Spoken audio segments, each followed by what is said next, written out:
la gestion de la crise sanitaire vient d'être publiée ce 6 août 2021.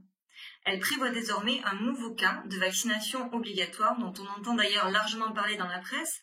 Il s'agit de la vaccination à la Covid-19.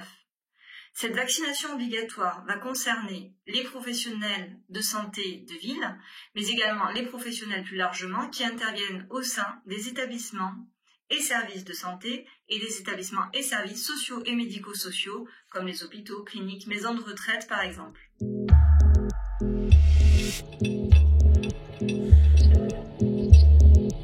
La question qu'il est possible de se poser est naturellement de savoir s'il était nécessaire de passer par une vaccination obligatoire.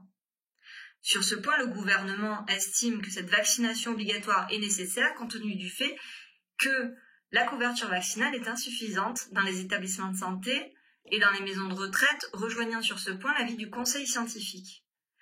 Le Conseil d'État et le Conseil constitutionnel se sont également penchés sur cette vaccination obligatoire dans le cadre du projet de loi qui leur a été soumis.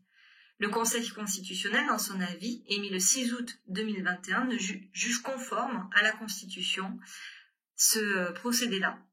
Il fait ainsi primer les enjeux de santé publique, notamment dans le contexte sanitaire actuel, avec notamment le développement du variant Delta, sur les libertés individuelles, que sont par exemple la liberté d'aller venir ou la liberté d'exercer.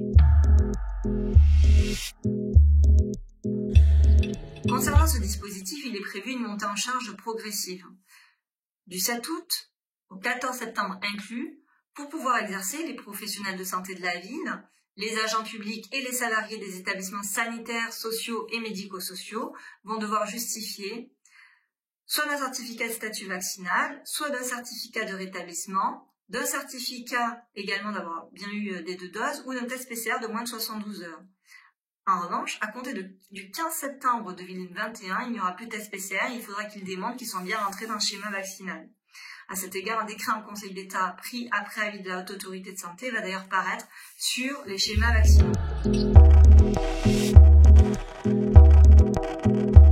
Ce qui interroge, en revanche, ce sont les conséquences au-delà des risques au niveau disciplinaire que peuvent courir notamment les agents ou salariés s'ils ne répondent pas aux justificatifs nécessaires.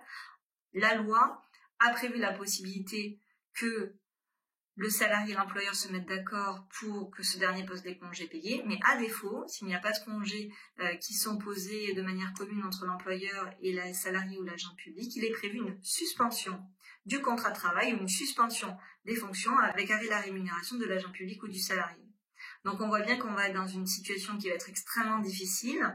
On se demande comment demain les hôpitaux et les cliniques vont pouvoir faire face à cette obligation, à ces contrôles-là, et répondre derrière, notamment aux enjeux de santé publique, à l'accès aux soins, si par exemple dans un service, de manière significative, des agents n'apportent pas les justificatifs et se voient suspendus.